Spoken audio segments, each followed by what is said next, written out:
warahmatullahi wabarakatuh. Bersama saya Yuli Setiawan, CGP Angkatan 11 Kabupaten Mojokerto. Saya akan mewawancarai dua kepala sekolah di sini tentang bagaimana mengambil keputusan jika mereka mengalami dilema etika. Selamat menyaksikan. Assalamualaikum warahmatullahi wabarakatuh.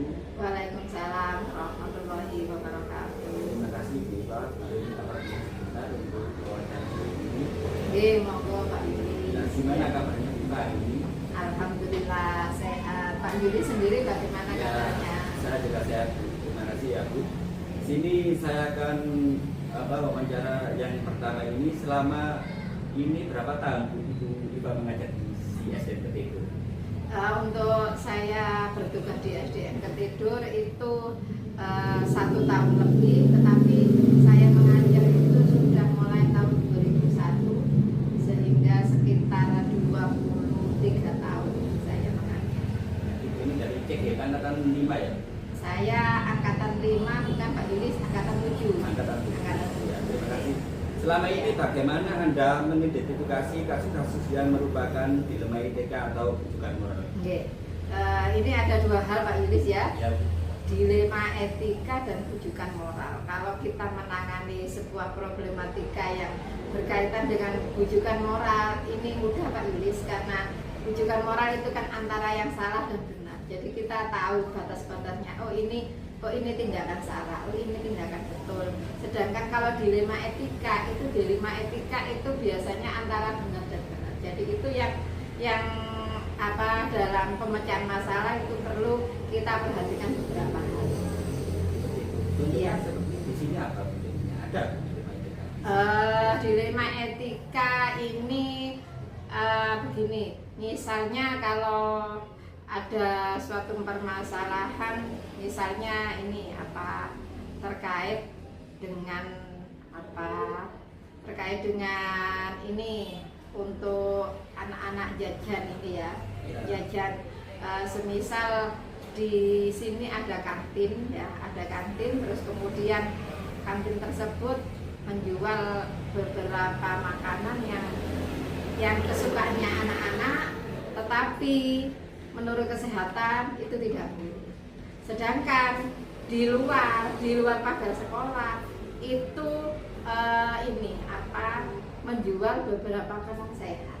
Nah, sedangkan menurut aturan siswa itu tidak boleh keluar dari pagar halaman. Sedangkan anak tersebut ingin membeli makanan sehat. Nah, ini kan suatu dilema etika, dalam artian anak tersebut jika membeli keluar itu melanggar aturan, tetapi kalau membeli ke dalam di kantin sekolah ini tidak sesuai dengan aturan.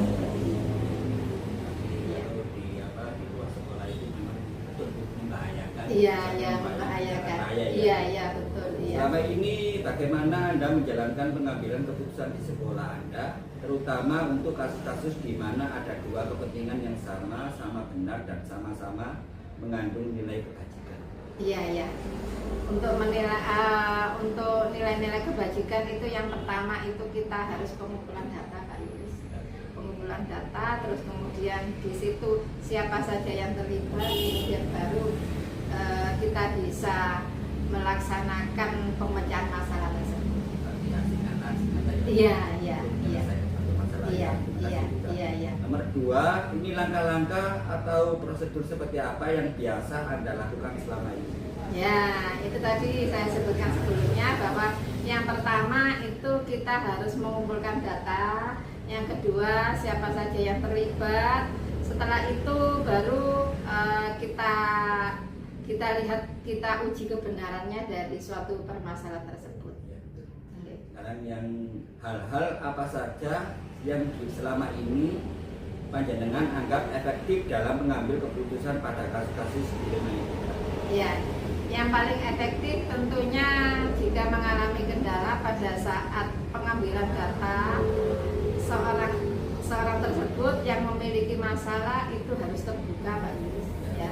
Karena dengan terbuka itu nanti kendala-kendala apa yang selama ini itu dialami itu nanti bisa terpecahkan, seperti itu Pak Yulis. Tapi paradigma benar lawan benar Ya, terus kemudian yang kedua yaitu kerjasama. Ya.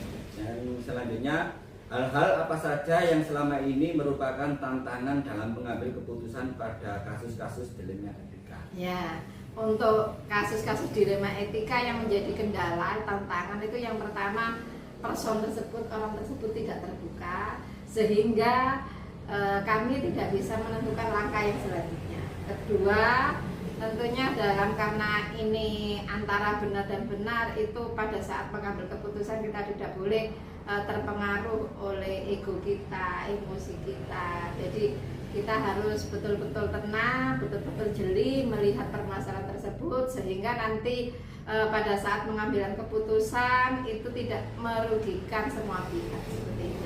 Apakah ada kerjasama antara masyarakat dengan ibu beberapa seperti itu? Nah ya, ini dilihat dulu Pak Yuli permasalahan tersebut. Jika permasalahan tersebut itu terjadi pada guru, maka kami melakukan kerjasama paling tidak dengan guru-guru senior. Saya minta pendapatnya.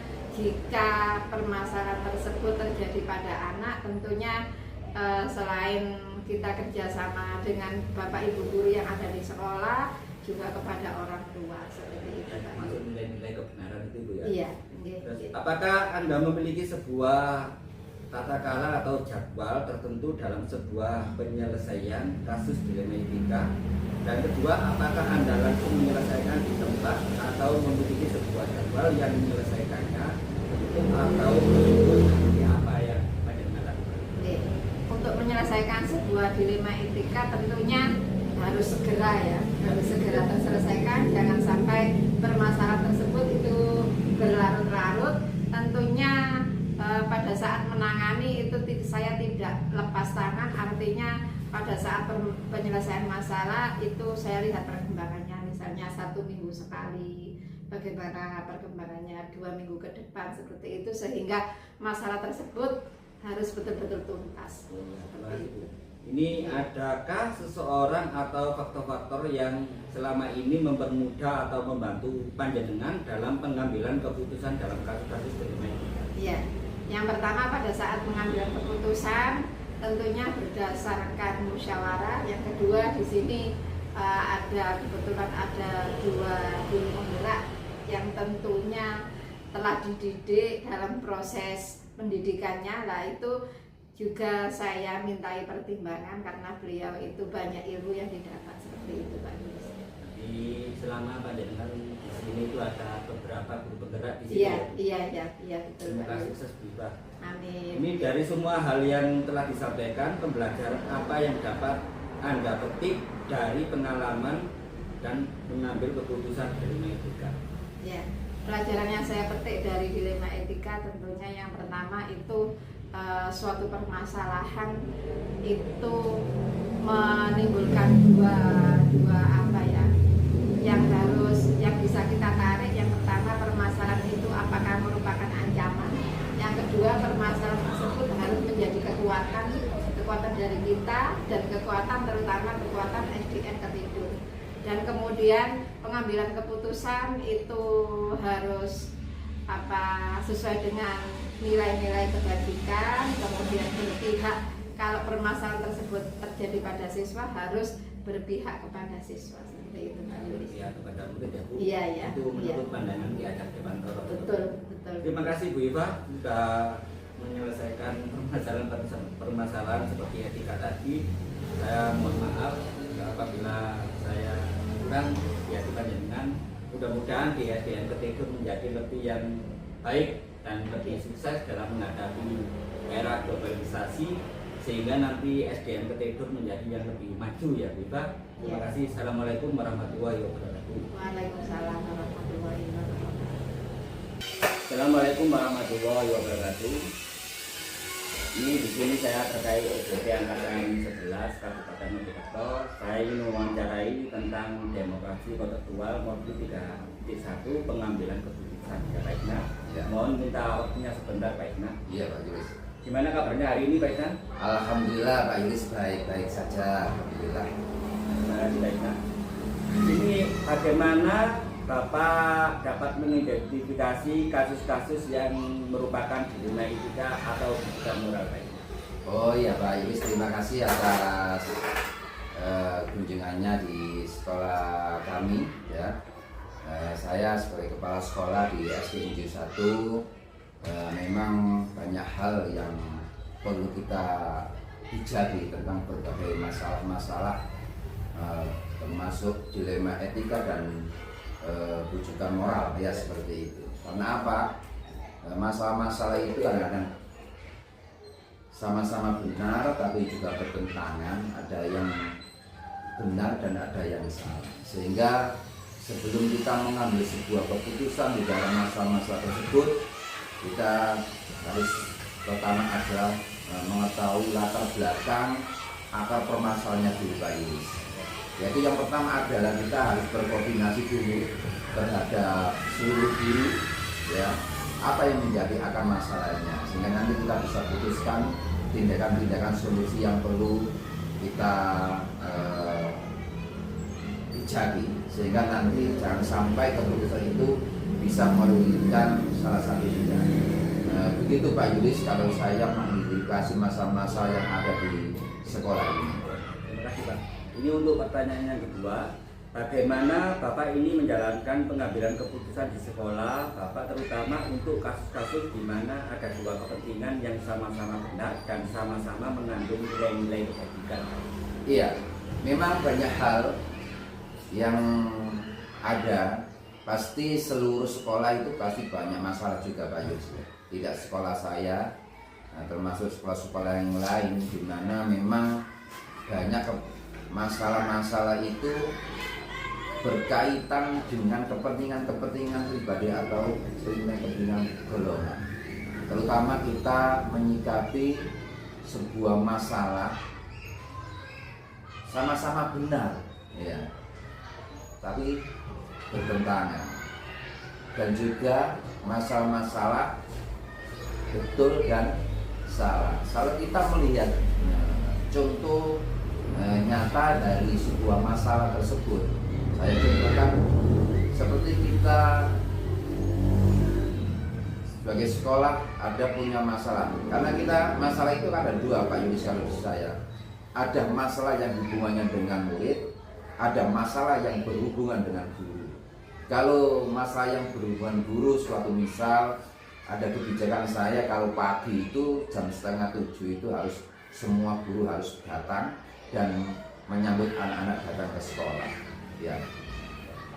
Satu sisi banyak guru-guru juga mempunyai anak kecil-kecil yang perlu juga ayomi, sehingga pagi itu mungkin dari ibu-ibu guru itu juga banyak penggawaian, banyak pekerjaan di rumah, mandiin anak, masak dan sebagainya, sehingga tidak bisa konsisten untuk berangkat pagi.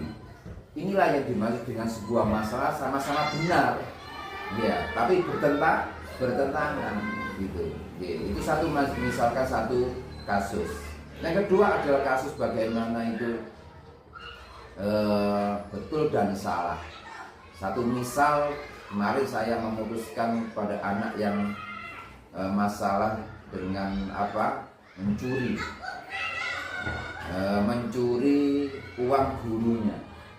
Satu sisi memang di dalam anak itu adalah berkembang, tidak ada yang ngurusi, orang tuanya pecah, ya sudah berantakan. Satu sisi dia ingin perhatian, sehingga kemarin itu mencuri. Saya tanya kepada muridnya, ngapain kamu kok mencuri anakku? Ternyata dia bilang, kalau saya mencuri, saya tidak mencuri, saya hanya ingin punya uang. Bapak kepala sekolah, kamu gak takut sama guru? Tidak, kalau guru itu memang sabarlah. Dari konteks-konteks seperti inilah ya perlu adanya satu sisi kita itu anak itu ya perbuatan mencuri itu ya salah ya, tapi ya tidak dibetulkan juga, sehingga perlu adanya koordinasi dari setiap guru supaya nanti berhati-hati supaya mengarahkan anak-anaknya nanti untuk tidak mempunyai sikap-sikap seperti itu Pak Yulis. Jadi solusinya sudah selesai ya Pak. Iya. Jadi anak tadi itu adalah posisinya di rumah tidak berubah seperti Iya, itu. iya, terus ya berantakan orang tuanya. Ya. Nomor 3 ya Pak. Iya. Langkah-langkah atau prosedur seperti apa yang biasa panjenengan lakukan selama ini? Iya. Nah, terima kasih Pak Yulis. Memang banyak hal strategi atau langkah-langkah yang perlu kita laksanakan dalam mengambil sebuah keputusan, sehingga keputusan itu nanti bisa menguntungkan dan tidak merugikan orang lain. Yang pertama adalah kita mengetahui fakta dulu, fakta di lapangan, ya. Fakta di lapangan itu kita menggali informasi apapun, sekecil apapun kita gali informasi, baik itu secara eksternal di luar sekolah atau di internal. Itu yang pertama. Yang kedua adalah berkoordinasi dengan orang tua dulu, tetangga-tetangga, apa yang menjadi penyebabnya anak seperti ini. Ini saya contohkan yang mencuri tadi Pak. Terus yaitu berkomunikasi secara langsung baik dari guru atau dengan muridnya. Ya, kita melakukan namanya kucing Pak Yulis ya, kita melakukan seperti itu. Apa sih yang menjadi kamu itu melakukan seperti itu? Terus apa sih orang tua kamu itu mengajarkan apa sih di rumah? Terus di rumah kamu seperti apa? Dengan pendekatan-pendekatan seperti itulah ya, kita tahu mana fakta yang ada di lapangan, sehingga kita tidak perlu menjustis ya. Kalau paradigma dulu itu harus menjustis, kamu itu salah seperti itu, tidak. Sekarang itu harus dengan perasaan, harus dengan koordinasi strategi yang benar-benar lengkap, sehingga nanti kebijakan keputusan kepala sekolah ini bisa tepat dan sesuai dengan sasarannya Pak. Nanti sesuai dengan pembelajaran di adat Dewantara ya. Iya, iya Pak Yus, benar. Kemudian nomor 4, Iya. hal-hal apa saja yang selama ini panjenengan anggap efektif dalam pengambilan keputusan pada kasus dilema etika? Iya, memang dilema etika ini secara pengertian kan sama-sama benar dari pertentangan ya, seperti itu. Memang saya kalau masalah-masalah itu biasanya saya koordinasikan dulu. Saya tidak bisa membiayai apapun kalau belum ada koordinasi secara internal dari seluruh stakeholder yang ada di sekolah. Ya. Sehingga suatu masalah sekecil apapun kita harus berkomunikasi. Intinya komunikasi dulu Pak Yulis ya. Sehingga nanti kita tahu sebab dari permasalahan yang muncul itu, sehingga nanti kita bisa mengidentifikasi di mana letak permasalahannya, apa itu termasuk dilema etika atau kebutuhan moral. Itu Pak Yus. Dan tantangannya dalam mengambil keputusan pada kasus-kasus dilema etika apa Pak?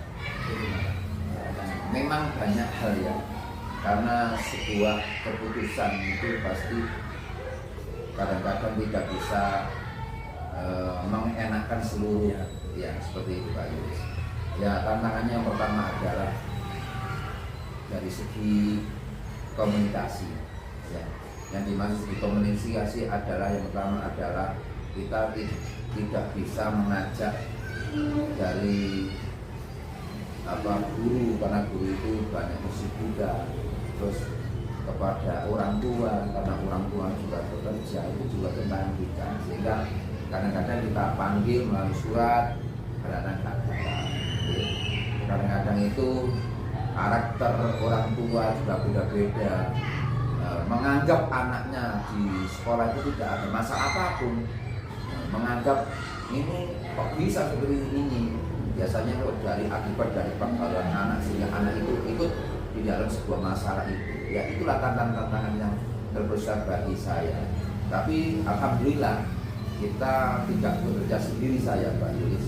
Nanti ada guru-guru yang juga mengakomodasi saya untuk membantu menyelesaikan sebuah masalah itu, terutama pada guru-guru yang tidak kompeten ya, saya sebutkan yaitu kelas 5, 6 dan orang-orang yang senior dari saya yang sudah puluhan tahun di sekolah ini yang bisa menyelesaikan masalah-masalah itu. Sehingga nanti kalau sudah rapat, nanti saya hanya memberikan sebuah keputusan.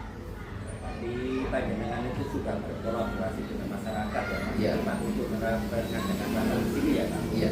Sekarang yang pertanyaan yang keenam, apakah Anda memiliki sebuah tata cara atau jadwal tertentu dalam sebuah penyelesaian kasus dilematika, dan apakah Anda langsung menyelesaikan di tempat atau memiliki sebuah jadwal untuk menyelesaikannya, bentuk atau prosedur seperti apa yang Anda jalankan? Seperti ini, Pak. Apakah ini jalan pendek, apakah jalan panjang seperti itu? Iya.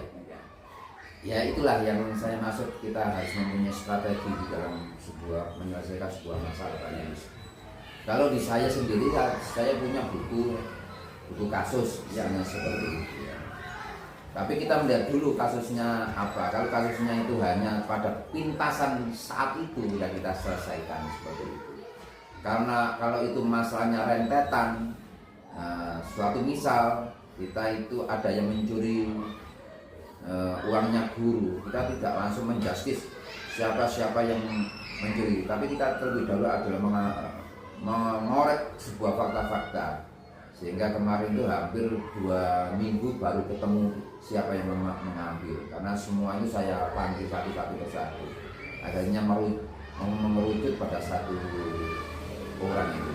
Itulah yang dimaksud dengan sebuah masalah harus disesuaikan dengan kondisi Pak Yunus. Tapi tetap saya membuat sebuah buku jadwal kasus-kasus apa saja yang telah ditemukan, ya, sehingga nanti sebagai sebuah evaluasi ke depan, kalau misalnya ada sebuah masalah seperti ini, penyelesaiannya seperti ini. Itulah kalau kita mau menyelesaikan sebuah masalah pasti harus terukur. Ini ada suatu contoh ya, Pak. Ya. Dengan kan kepala sekolah di sini berapa tahun ya, Pak? Saya hampir 2,5 tahun Pak Yulis. Ya. Ini ada suatu contoh, ini ada outbound, Pak. Iya. Outbound itu harus dilaksanakan sekarang. Padahal panjenengan sama guru-guru teman di sini itu tidak mengeluarkan biaya apapun atau kos sudah habis. Bagaimana panjenengan menyelesaikan suatu masalah tadi? Apakah jangka pendek, apakah di jangka panjang seperti itu? Ya memang kalau outbound sendiri Ya. secara di sekolah saya itu tidak termasuk program yang pokok, Ya. karena itu adalah program-program yang insidental, Ya. yang hanya yang bisa dilakukan bila mana ada kepentingan. Yang kepentingan itu adalah kebutuhan. Ya, karena pada saat ini kebutuhan outbound itu tidak terlalu penting, ya tidak saya lakukan. Tapi misalkan nanti ada sebuah kepentingan, misalkan anak-anak mau outbound pada misalkan kan tidak langsung, mungkin 1 minggu berikutnya, ya kita pertama adalah berkomunikasi dengan orang tua dulu. Karena apa? Hubungannya dengan biaya, hubungannya dengan keselamatan anak dan sebagainya. Sehingga untuk kegiatan outbound itu kalau bisa ya saya mengundang wali murid, komite untuk penganggaran dan keselamatan anak itu Pak. Terima kasih Pak Ina. Ini nomor 7 ya Pak Ina? Iya. Adakah seseorang atau faktor-faktor yang selama ini mempermudah atau membantu panjenengan dalam mengambil keputusan dalam kasus-kasus dilematika? Iya. Ini Pak Yulis ya. Terima kasih. Ya, alhamdulillah selama saya menjadi kepala sekolah di sini, seluruh guru bersama-sama bersemangat untuk mengedepankan bagaimana kita keperpihakan kepada murid. Ya, itu yang pertama. Kita berikan pelayanan kepada murid, sehingga rasa perjuangan, rasa memiliki sekolah ini terus akan ada di dalam hatinya masing-masing. Sehingga kalau saya ini sangat terbantukan, misalnya ada sebuah masalah-masalah atau program-program yang lain yang hubungannya dengan keuangan atau hubungan dengan masyarakat, guru-guru itu semuanya semangat untuk membantu. Itu yang pertama. Yang kedua adalah peran masyarakat, paguyuban, murid, termasuk komite itu juga sangat antusias. Apalagi kita itu di pedesaan ini ya. Kalau kita suruh untuk membantu apapun mesti harus tepat ya, mesti dibantu dan sebagainya. termasuk komite juga mendukung. Terus yang ketiga adalah peran dari stakeholder pemerintah desa, dari kepala desa juga sangat membantu sekali di dalam menyelesaikan sebuah masalah atau program-program yang ada hubungannya dengan sekolah. Banyak bantuan-bantuan juga dari desa secara bantuan fisik atau bantuan tentang program-program tersebut. Sehingga poin terpenting di dalam sebuah keputusan itu adalah ya kita harus memberikan partisipasi kepada seluruh masyarakat di desa itu untuk turut memajukan sekolah kita. Itu Pak. Sama yang sangat baik. Ya, sudah sama yang paling penting. Nomor 8 nih yang terakhir Pak Isna. Ya. Dari semua hal yang telah disampaikan, pembelajaran apa saja yang dapat Anda petik dari pengalaman panjenengan mengambil keputusan bagaimana kita? Ya, memang kita sebagai pemimpin pembelajaran Pak Yulis ya, pemimpin pembelajaran dan juga sebagai manajerial yang ada di sekolah ini tidak luput dari banyak masalah, baik itu masalah internal dari guru ataupun eksternal dari luar sekolah, sehingga kita harus bisa mempetik diri kita sendiri, memposisikan diri kita sendiri ya untuk bagaimana menyelesaikan sebuah masalah itu dengan baik. Ya itu tadi ada tanggung bersama, berkomunikasi, dan mencari latar belakang sebuah masalah, terus kita rapatkan. Ya. Itulah yang menjadi sebuah praktek atau yang bisa diambil dalam proses dilema etika ini, sehingga saya harapkan dalam mengambil keputusan itu harus sesuai dengan fakta, tidak berdampak dengan positif ya. Kita tidak perlu gugup, ya. Tidak perlu cemas Ya. karena apa, kita juga punya guru, kita punya koordinasi lainnya. Itu Pak Yus. Ya, terima kasih Pak Isna untuk waktunya. Ya.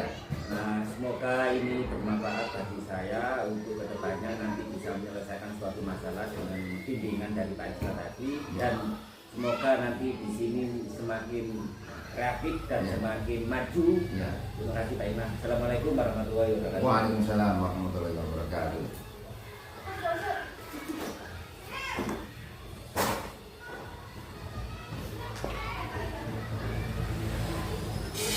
Assalamualaikum warahmatullahi wabarakatuh. Boleh meminta waktunya sampai di sini SDM nomor 1 ya. Di sini saya ada tugas dari LMS tentang demokrasi kontekstual Bupati 1 tentang pengambilan keputusan. Ini saya akan menanyakan beberapa hal Pak Biantoro. Gimana kabarnya hari ini Pak Biantoro? Alhamdulillah baik, sehat walafiat.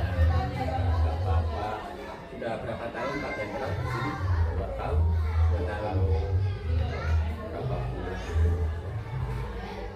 Ini pertanyaan yang pertama, selama ini bagaimana panjenengan dapat mengidentifikasi kasus-kasus yang merupakan dilema etika atau rujukan moral? Saya melihat dari segi hukum, apabila kasus tersebut melanggar hukum, maka sudah tentu benar melawan salah. Namun jika masih bisa dikatakan benar melawan moral, maka dilema etika.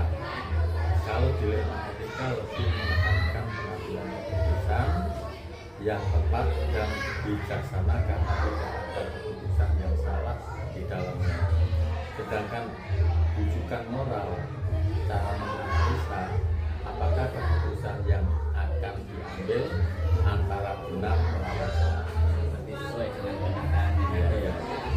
Terima kasih. Untuk yang pertanyaan yang kedua, selama ini bagaimana Anda menjalankan keputusan, pengambilan keputusan di sekolah panjenengan, terutama untuk kasus-kasus di mana ada dua kepentingan yang sama-sama benar atau sama-sama mengandung nilai-nilai kebajikan. Ya, Selama ini dalam pengambilan keputusan dalam kasus dua kepentingan yang sama-sama benar didasarkan pada rasa peduli, kasih sayang, dan memikirkan dampak jangka pendek maupun jangka panjang. ini di sini ada suatu contoh seperti apa guru ya Pak, disiplin seperti itu ya Pak. Ada Pak contoh seperti itu di sini. Ya, ya. Nomor pertanyaan yang ketiga ya Pak. Langkah-langkah atau prosedur seperti apa yang biasa Anda lakukan selama ini?